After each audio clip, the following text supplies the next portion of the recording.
Do I have any paper hoarders out there? If you've been paper crafting long, chances are you have a lot of paper in your collection, and today's project is a great way to use some of it up. Now, I'm doing Christmas previews all week, so this is Christmas in July, and this will be a Christmas card. But keep in mind, you can make this with some different designer paper for occasions all throughout the year.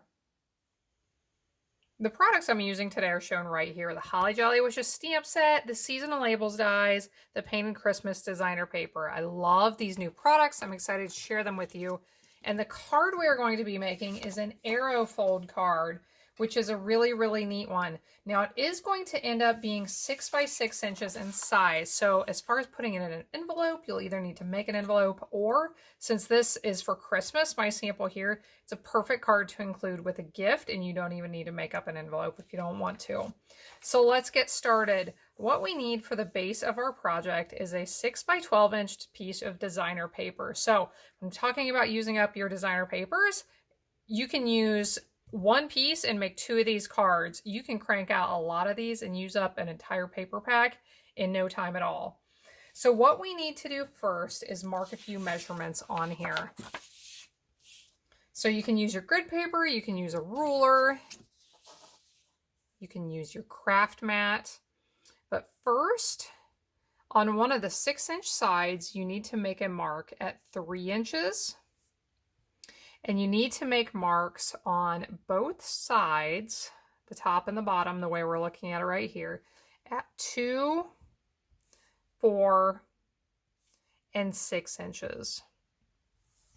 And if you want to, it's a good idea to make these marks on the piece of on the side of the paper that's going to be the back side. Now I'm going to flip this over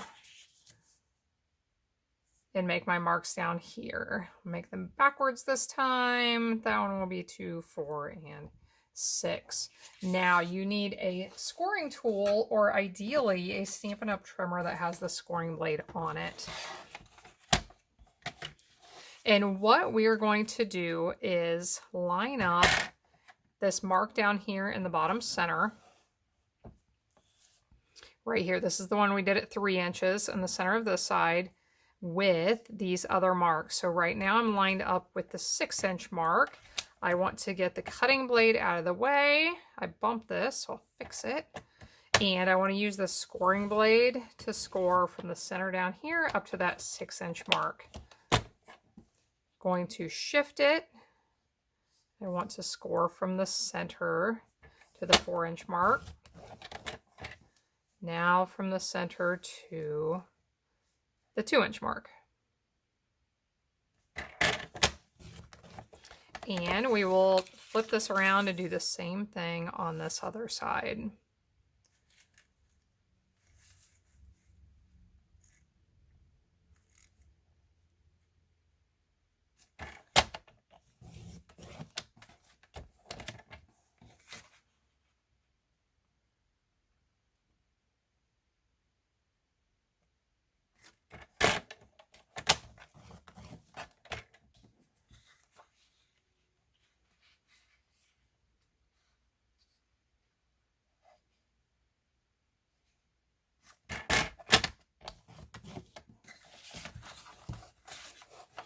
We do also need to score the center part of the card while we're here. So line it up at 6 inches and give it a score right there. You can do this on a scoring tool, a scoring board, but it's going to be a little bit harder to line up which lines you're going between for that scoring. Now, fold this so that the print you want on the outside is on the outside.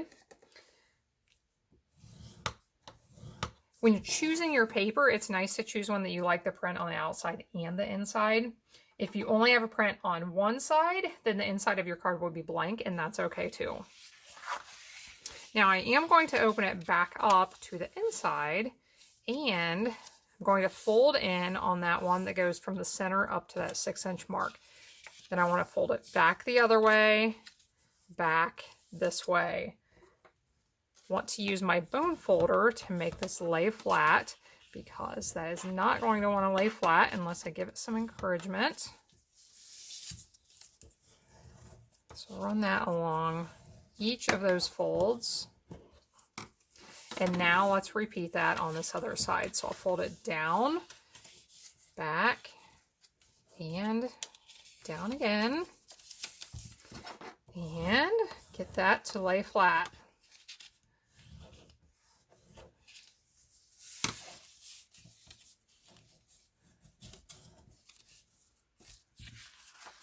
Now, if you want to, you can put some adhesive in there to hold all of that together, but typically I find I don't really need to. So here you can see what this arrow fold card is all about. Isn't that a neat and just really unique design?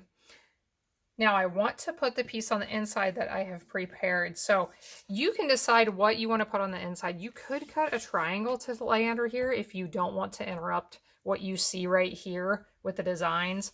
I decided to prepare a square piece that would go on the inside. So my red piece measures 5 by 5, the white measures 4 3/4 by 4 3/4. Put some adhesive on this and we will put this right there inside. So I want to center this on this piece. I really like that evergreen print showing there back in the background. Now I prepared these tags with the stamps and the dies that I mentioned a little bit ago, and I decided I think I want to put these off center.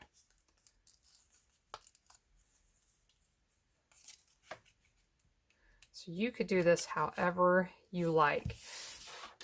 But there you can see in just a couple of minutes, we made this really neat, really large card that's going to make a great impression with whoever I give it to. And it is a great, great way to use up some of those designer prints in your collection. So thanks for joining in.